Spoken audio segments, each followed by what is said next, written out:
Praise the Lord. ક્રિસ્મોલ અભય તથા બહેનો, દિવ્ય દયા અને દિવ્ય સંદેશમાં તમારું સ્વાગત છે. ફેબ્રુઆરી 20મી તારીખ.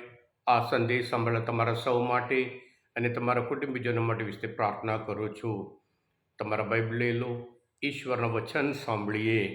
માર્કનો ગ્રંથ 8મો અધ્યાય 27થી 33મી કલમ સુધી.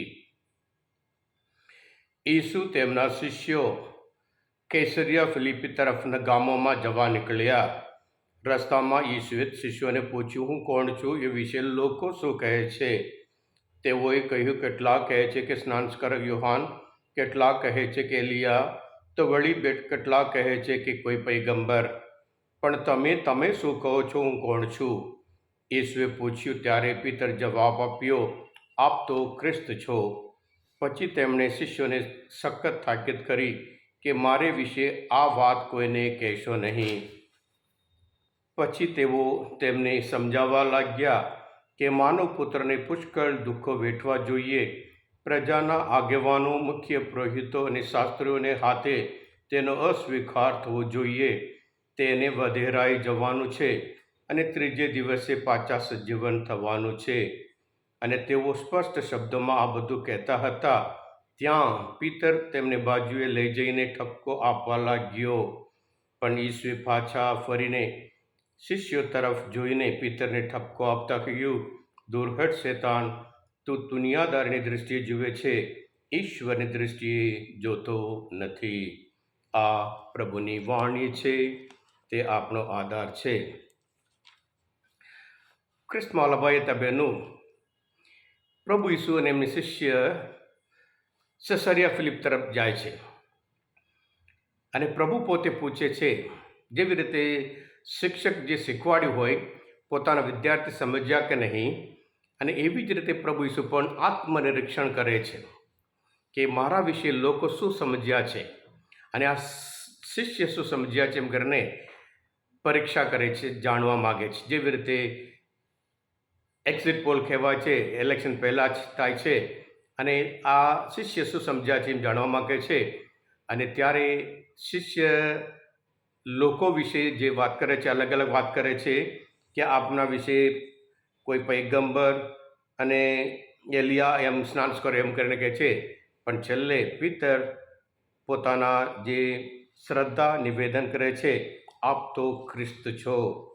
ખ્રિસ્તમાં લભાયતા બહેનો, આ જ શબ્દ માથીના ગ્રંથમાં 16મો અધ્યાયમાં 17મી કલમમાં જ્યારે પિતર કહે છે, પિતર પ્રભુ ઈસુને શબાશ કરે છે.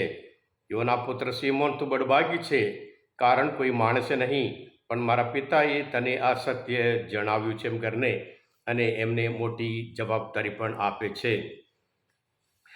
કૃષ્ણ લભાયતા બહેનો, પ્રભુ ઈસુ અત્યાર સુધી ઈશ્વરના રાજ્યની બાબતમાં સંદેશ આપતા હતા, ચમત્કાર કરતા હતા, ઘણા બધાના જીવનમાં સાજા પણ કરતા હતા, અને લોકો એમને સમજ્યા નહીં. આ બધું જોઈને લોકો તો ખુશ થઈ ગયા, પણ ઈસુ કોણ છે એ લોકો સમજ્યા જ નહીં.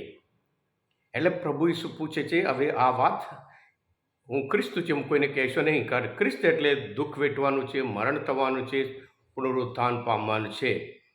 માણસ માટે કોઈની માટે પણ દુઃખ જોઈતું નહીં. અને પિતર પ્રભુ ઈસુ પર વધારે પ્રેમ રાખતા હતા, એટલે કહે છે, પ્રભુ આપને આ કદાચ થવાનું નહીં. એટલે પ્રભુ ઈસુ પણ પિતરને ઠપકો આપે છે કે તારા દૃષ્ટિ તો દુનિયાદારની છે, એટલે દુઃખ કોઈને જોઈતું દુનિયામાં, પણ ઈશ્વરની દૃષ્ટિ તો બિલકુલ અલગ છે. જ્યારે માણસ પાપ કરે, પાપનું પરિણામ એ દુઃખ છે, વેદના છે. અને એ બધું દુઃખ પ્રભુ ઈસુ એ દૂર કરવા માટે આવ્યા હોય, અને એ ઈશ્વરની દૃષ્ટિએ પ્રભુ ઈસુને આ પૃથ્વી ઉપર મોકલ્યા હતા. પ્રભુ ઈસુ પણ યોહાનના ગ્રંથમાં 4 અધ્યાયમાં 34મી કલમમાં કહ્યું છે, જેણે મને મોકલ્યો છે એની ઈચ્છા પૂરી કરવી, એટલે દુઃખ વેઠવા માટે. જેણે મને મોકલ્યો છે એની ઈચ્છા પૂરી કરવી, એનું કામ પૂરું કરવું, વધસ્તંભ પર મરવાનું છે. જેણે મને મોકલ્યો એની ઈચ્છા પૂરી કરવી, એનું કામ પૂરું કરવું, એ મારો આહાર છે. બહુ સ્પષ્ટ રીતે, જેવી રીતે યશાના ગ્રંથમાં 55મો અધ્યાય આપણે જોઈએ છીએ, ઈશ્વરનો વિચાર અલગ, માણસનો વિચાર અલગ.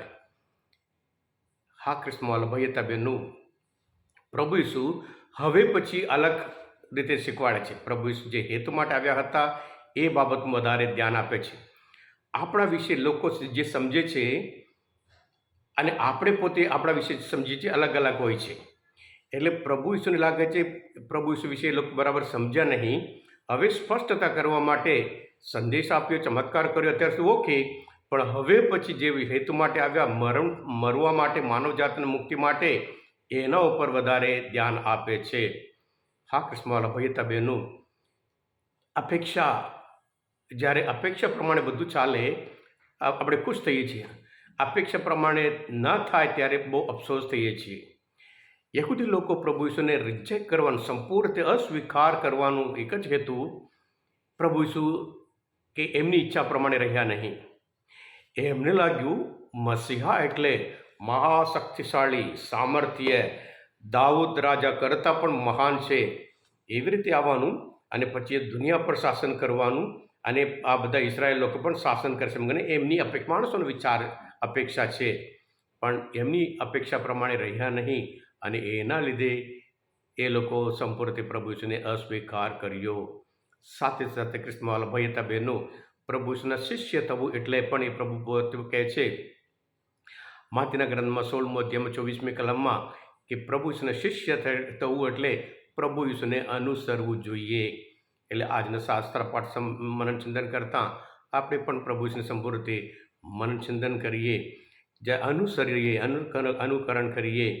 આપણા જીવનમાં જ્યારે દુઃખ આવે, આપણે બહુ દુઃખી થઈએ છીએ, બહુ વેદના અનુભવીએ છીએ, આ કેમ મારા જીવનમાં, પણ પ્રભુ ઈસુ જે હેતુ માટે એમને ખબર છે મરણ પામવા માટે પૃથ્વી પર આવ્યા, પણ હિંમતપૂર્વક જીવનમાં આગળ વધે છે. આપણે પણ પ્રભુની સંતાન તરીકે પ્રભુની પાછળ જઈએ. જે પુનરુત્થાન, જે મહિમા પ્રભુ વિશે પ્રાપ્ત કર્યો હતો પોતાના દુઃખ મરણ દ્વારા, હિબ્રુના ગ્રંથમાં 9મો અધ્યાયમાં 22મી કલમમાં પૌલ પોતે કહે છે લોહી રેડિયા વગર પાપની માફી મળતી નથી. એ હેતુ માટે આવ્યા, વિજય પામ્યા, મહિમા પ્રાપ્ત કર્યું. એ જ મહિમામાં આપણે દરેકને પણ પ્રભુ ઈસુ ભાગીદાર જરૂર બનાવશે. હા કૃષ્ણવાલા ભાઈ બહેનો, આજનું આ શાસ્ત્રપાઠ મનચિંતન બાઇબલ સ્ટડી શાસ્ત્રપાઠ સમજવા માટે પ્રભુ ઈસુને ઓળખવા માટે મદદ કરતા હોય તમે પોતે દિવ્ય સંદેશ સબસ્ક્રાઈબ કરજો અને બીજા માટે પણ ફોરવર્ડ કરજો, કારણ તમે બધા આશીર્વાદિત છો, અભિષિક્ત છો. પ્રભુ ઈસુ, હું તમારામાં વિશ્વાસ રાખું છું.